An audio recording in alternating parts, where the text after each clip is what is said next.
विचारा पहिलं. बघा, पालकमंत्री झाल्यावर मी तेव्हाच जाहीर केलेलं होतं मी प्रत्येक तालुकानिहाय लोकांना भेटण्यासाठी आणि लोकांचे प्रश्न सोडवण्यासाठी मी जाणार आहे.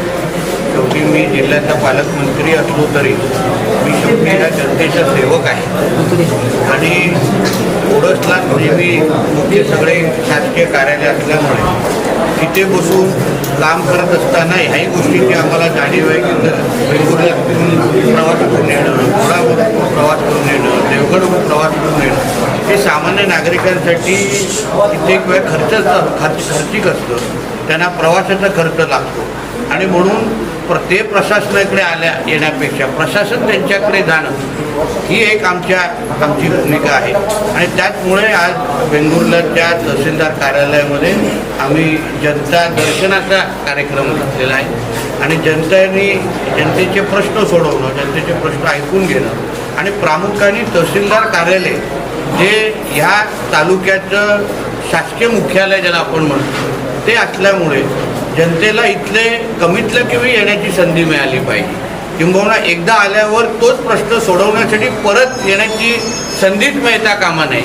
हा अनुभव जनतेला मिळावा या दृष्टिकोनातून आमच्या तहसीलदारांबरोबर आणि प्रांत होते आणि त्यांच्या सर्व संबंधित खात्याप्रमुखांबरोबर तालुक्याच्या आम्ही आज संवाद साधला, जनतेचे प्रश्न सोडवले आणि माझी अपेक्षा एवढीच आहे की प्रत्येक तालुक्याच्या तहसीलदारांनी आपल्या कार्यालयामध्ये झिरो पेंडेन्सी म्हणजे कुठलेच विषय प्रलंबित ठेवू नका.